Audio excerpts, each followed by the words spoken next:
즉 주님이 재림의 주로 다시 오시는 날이에요. 그때에 참된 안식, 영원한 안식을 주리라 약속하셨습니다. 이 약속은 반드시 이루어집니다. 이를 확신할 수 있음은 지금까지 모든 하나님의 말씀은 다 이루어졌기 때문에 그렇습니다. 그러므로 이 혼탁하고 혼미한 세상 속 깨어 회개하고 예수를 잘 믿어 그날 우리 주님이 재림의 주로 다시 오시는 그때 우리 모두가 주님이 약속한 대로 참된 안식과 영원한 안식을 누릴 수 있는 이 자리에 모인 모든 성도들이 되시길 예수님의 이름으로 축원합니다. 축복합니다. 오늘은 그리하면 이루리라는 주제로 말씀을 나누는 네 번째 시간으로 어떤 놀라운 약속의 말씀을 통해 큰 깨달음과 은혜를 주실지 우리 함께 기대하는 마음으로 말씀을 살펴봅니다. 오늘 우리가 함께 살펴볼 본문의 말씀인 마태복음 6장은 산상수훈의 말씀으로서 예수님께서 따로 제자들을 불러 산에서 가르치신 말씀입니다. 특별히 예수님은 본문에 앞서 주님이 가르쳐 주신 기도, 일명 주 기도문을 이야기를 하세요. 본문의 말씀을 이어 그들에게 또한 주님은 이야기하십니다. 그럼 주 기도문을 말씀하시고 난 후 예수님은 어떤 말씀을 그들에게 강조하며 이야기를 하셨을까?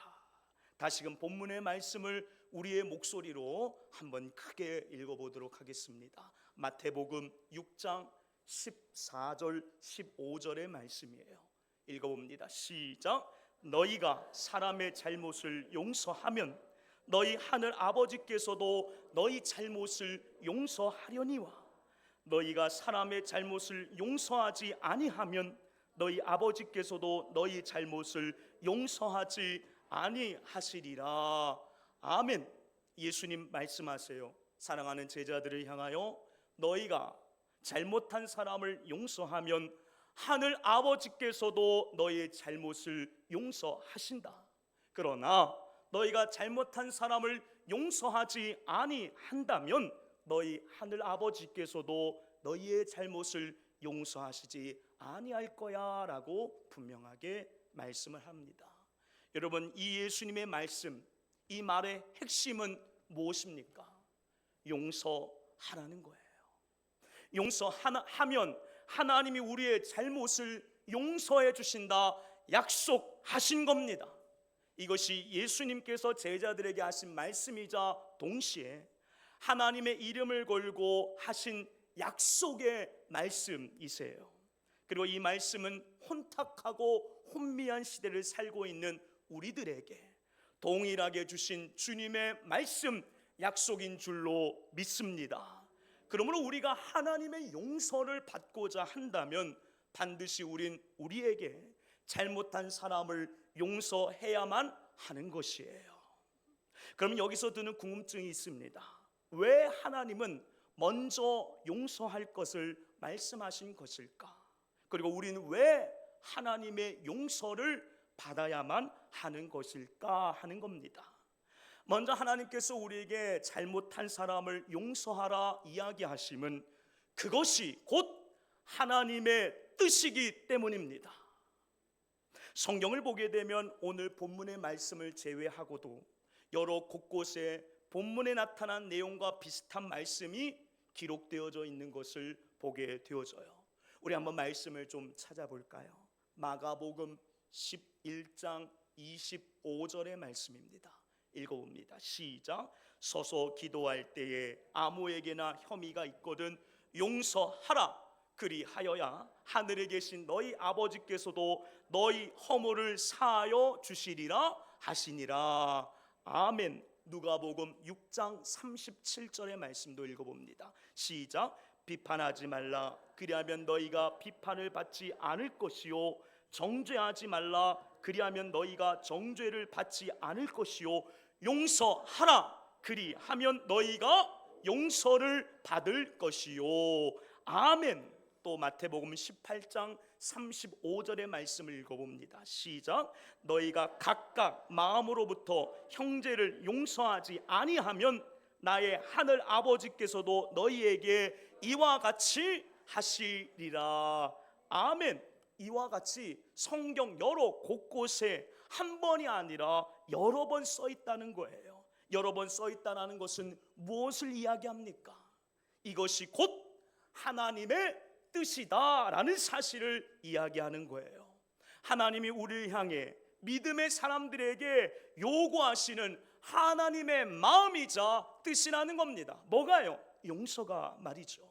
그러므로 우린 하나님의 약속도 있지만 그것이 하나님의 뜻이자 마음임을 안다면 우리는 우리에게 잘못한 사람을 반드시 용서해야 되는 줄로 믿습니다.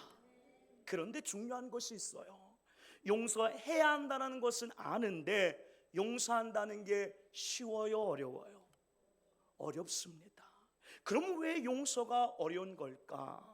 곰곰이 생각해 보니까 두 가지 정도로 압축되더라고요. 첫 번째는 용서는 나를 내려놓는 일이기 때문에 그렇습니다. 용서가 어려운 사실 중 하나는 나라는 존재를 부정하는 일이기 때문에 그러해요. 좀 과격하게 표현하자면 내 자신을 죽이는 일이 곧 용서다라는 겁니다. 그렇기 때문에 용서가 쉽지 않은 거예요. 그동안 내가 자라오면서 나라는 존재를 형성했던 어떤 나의 신념, 나의 생각들이 있을 거예요. 그것을 내려놓아야지만 용서가 되어지기 때문에 어렵습니다.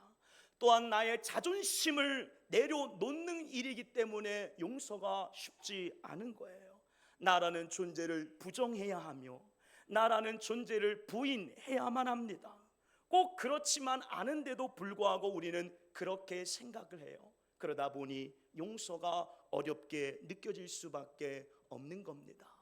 예를 들어 우리가 가깝게 지내는 사람과 다툼이 있을 때 그게 가까운 사이인 부부관계라고 이야기해 봅시다. 분명히 서로의 잘못이 무엇인지를 훤히 보여요. 그럼에도 불구하고 먼저 미안하다는 말하는 게 쉽습니까? 어렵습니까? 참으로 어려워요. 왜 그럴까? 미안하다고 말하면 내 존심이 무너지는 것 같고 내가 지는 것 같다라고 생각이 강하게 들기 때문에 그렇습니다. 가까운 사이임에도 불구하고 그런 생각을 갖는다라는 거예요. 마찬가지로 용서도 내 자존심을 내려놓는 일이기 때문에 쉽지가 않은 겁니다. 그러나 해야만 해야 돼요. 왜 그렇습니까? 그게 주님의 마음이자 뜻이기 때문입니다. 두 번째로 용서가 어려운 것은 세상의 뜻과 반대되는 일이기 때문에 그러합니다. 용서가 어려운 또 다른 사실은 세상의 뜻과 반대되는 일이에요. 세상은 이렇게 말합니다. 용서하지 마라. 참으면 바보 된다. 한 대 맞으면 두 대로 갚아줘. 네 권리를 끝까지 지켜. 그게 네가 살아남을 수 있는 유일한 길이야 라고 세상은 가르치며 이야기합니다. 이게 세상의 논리예요. 그래서 세상 속에서 용서한다라는 것은 마치 약자가 되는 것 같고 손해보는 것 같고 심지어 왕따가 되는 것처럼 느껴지기도 합니다. 그러니 대부분의 사람들이 용서를 택하기보다 보복을 선택하고 끝까지 자기의 권리를 주장하는 데에 힘을 쏟는다는 거죠. 그런데 성경은요, 그 반대를 이야기하고 있어요. 우리 하나님은 그 반대를 이야기하고 있습니다. 오늘 본문에서도 그렇게 말하고 있지 않습니까? 그러므로 용서한다는 것은 세상과는 전혀 다른 길에 서는 것이기에 부담스럽고 어렵지만 우리는 이를 반드시 해야만 하는 줄로 믿습니다. 왜요? 그것이 하나님의 뜻이자 마음이기 때문에 그러하다라는 거예요. 하나님의 뜻이고 하나님의 마음임을 안다면 우리는 용서해야 되는 줄로 믿습니다. 그리고 그런 자에게 주님 약속하세요. 네가 용서하면 나도 너를 용서하리라. 이 주님의 약속이 있기 때문이라도 우리는 반드시 잘못한 사람을 용서해야 되는 줄로 믿습니다. 이렇게 말씀하면 몇몇의 지체들은 꼭 이렇게 이야기하더라고요. 목사님, 그럼 난 용서 안 받을랍니다. 내 눈에 흙이 들어가기 전까지 그 사람을 도무지 용서할 수 없습니다. 하나님도 이런 나를 용서하지 마세요. 혹시라도 이런 감정과 마음을 품고 계신 분들이 있다라고 한다면 여러분, 그 마음을 거두시기를 바랍니다. 대부분 그렇게 생각하고 여기는 사람들의 솔직한 마음은 그게 아닐 거라고 생각을 합니다. 혹 그렇게 진짜 생각하고 있다라고 한다면 하나님의 용서가 뭔지를 정확하게 이해하지 못하고 있기 때문에 그래요. 여러분에게 묻습니다. 여러분, 용서가 뭡니까? 용서가 뭐예요? 말씀을 준비하면서 하나님께서 저에게 주신 용서라는 단어의 개념이 있었어요. 그게 뭐냐면, 용서란, 따라해 볼까요? 끊어진 관계의 회복이다. 여러분, 용서가 뭐라고요? 끊어진 관계의 회복이다라는 거예요. 관계의 회복, 그것이 용서다라는 거예요. 예를 들어 아무리 나에게 잘못한 사람일지라도 그를 용서하면 이미 깨지고 끊어져 버린 관계라 할지라도 다시금 이어지고 회복될 수가 있어요. 용서하면 말입니다. 그런데 용서하지 않는다면 그런 일조차도 일어나지를 않는다라는 거예요. 그러므로 용서는 회복의 시작이에요. 관계의 회복이 바로 용서라는 겁니다. 그런 의미에서 그대로 하나님의 용서를 그대로 대입하고 해석해 보자면, 하나님이 나를 용서해 주지 않아도 괜찮아 라는 이 말은 곧 하나님과 관계가 끊어져도 나는 상관이 없어 라고 이야기하는 무시무시한 말이 되어진다라는 것이죠. 하나님과의 관계가 끊어진다, 이는 뭘 의미합니까? 생명으로부터의 끊어짐이에요. 모든 근원, 모든 은혜로부터의 떨어져 나감을 의미한다라는 겁니다. 그러므로 무시무시한 말이 아닐 수 없는 거예요. 오늘 본문에서도 예수님은 이런 말씀을 하시죠. 15절의 말씀을 우리 같이 한번 읽어볼까요? 시작. 너희가 사람의 잘못을 용서하지 아니하면 너희 아버지께서도 너희 잘못을 용서하지 아니하시리라. 이를 관계의 용서적 차원에서 본다면 무시무시한 말이에요. 너희가 사람의 잘못을 용서하지 않아, 그와 관계를 갖지 않냐고 회복하지 않아, 나도 너와 관계하지 않을 거야 라고 말씀하시는 아주 무서운 말입니다. 그런데 내 쫀심 하나 때문에 이런 어리석음을 선택한다고요? 이는요, 세상 가장 어리석은 사람들이나 하는 일이다라는 거예요. 여러분, 나를 살리는 것은 내 자존심이 아닙니다. 나를 살리는 것은 하나님의 말씀이요, 하나님의 약속인 줄 믿습니다. 이를 기억하시고 하나님의 마음과 뜻을 품고 잘못한 사람을 용서하시기를 바랍니다.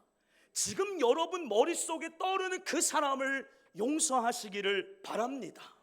쉽지가 않아요. 어려워요. 그러나 그것이 하나님의 사람이 걸어가야 할 길이라고 한다면 우리는 걸어 나가야 되는 줄로 믿습니다.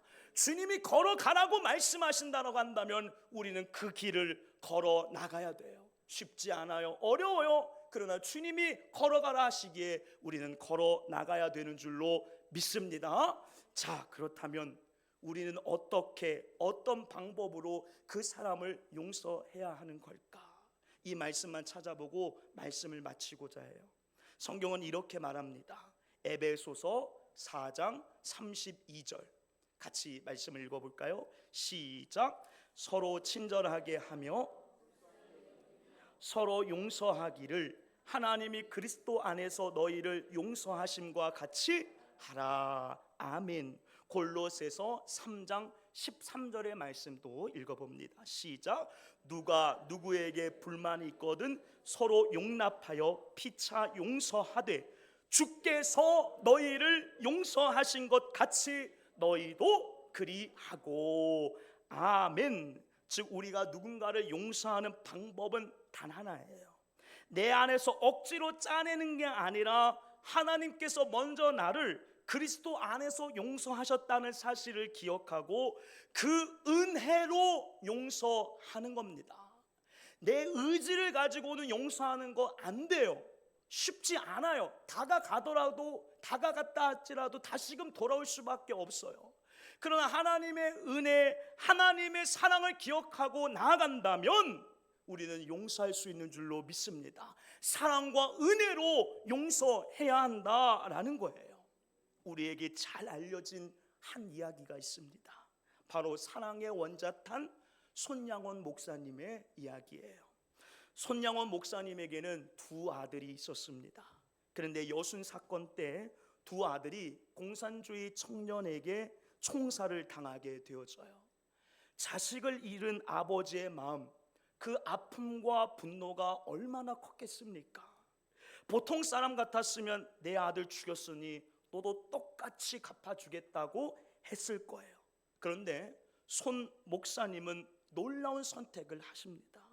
바로 두 아들을 죽인 그 청년을 용서할 뿐 아니라 자기 아들로 양자 삼았다는 거예요. 사랑하는 성도 여러분, 이것이 어떻게 가능할까요? 그것은 인간적 결심이나 성격에서 나온 게 아니라 십자가에서 먼저 우리를 용서하신 하나님의 은혜가 그 마음에 부어졌기 때문에 가능케 되어진 줄로 믿습니다. 그러해요. 용서는 사랑으로 가능하고 그 사랑은 내 안에서 나오는 게 아니라 먼저 우리를 사랑하시고 용서하시는 하나님께로부터 오는 것입니다. 그러므로 그렇게 사랑하고 용서합시다. 그런 우리들이 되어 주님을 삶에서 나타내는 이 자리에 모인 주의 백성들이 되시기를 예수님의 이름으로 축원합니다. 우리의 의지를 가지고 용서하는 거 아니에요. 그렇다면 할 수 없어요. 주님의 사랑과 은혜를 의지하여 용서해야 되는 거예요. 여러분 머릿속에 계속 떠오르는 그 사람, 예수님의 사랑과 은혜를 갖고 용서하시기를 바랍니다. 말씀을 정리해요. 사랑하는 성도 여러분, 오늘 말씀은 단순히 다른 사람을 용서하라는 도덕적 가르침이 아닙니다. 이 말씀은 하나님의 언약, 하나님의 약속이에요. 예수님은 분명히 말씀하셨어요. 너희가 사람의 잘못을 용서하면 너희 하늘 아버지께서 너희 잘못을 용서하시리라. 다시 말해, 네가 용서하면 내가 너를 용서하리라. 그리하면 이루리라. 여러분, 이것이 오늘 우리에게 주신 주님의 약속 말씀입니다. 우리의 존심을, 자존심을 내려놓고 세상의 논리를 내려놓고 십자가의 은혜를 의지하여 이 말씀을, 약속을 붙듭시다. 하나님께서 약속한 대로 우리를 용서하시고 우리와의 관계를 굳건히 세워주실 줄로 믿습니다. 혹 모르겠어요. 이 교회 안에도 그런 관계에 놓여있는 지체들, 서로를 미워하고 서로에 대해서 불만과 불평을 가지고 있는 지체들이 있다면 권면합니다. 주님의 은혜와 사랑으로 그 사람을 용서하십시오.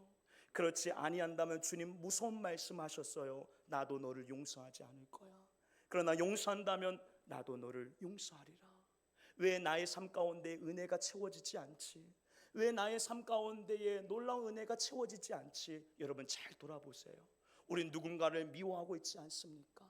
우린 누군가를 저주하고 있지 않습니까? 주님은 그 마음을 회개하고 내려놓으라 이야기하십니다. 주님의 말씀이에요. 그럼 어떻게 해야 돼요? 해야 되는 줄로 믿습니다. 우리는 주의 사람들이에요. 우리의 주인은 누굽니까? 내가 아니라 예수님입니다. 이 사실을 기억하고 그렇게 살아가는 우리들이 되기를 소망합니다. 주신 말씀을 기억하면서 우리 이 찬양 같이 주 앞에 올려드리고 기도했으면 좋겠습니다. 보소서 주님 나의 마음을,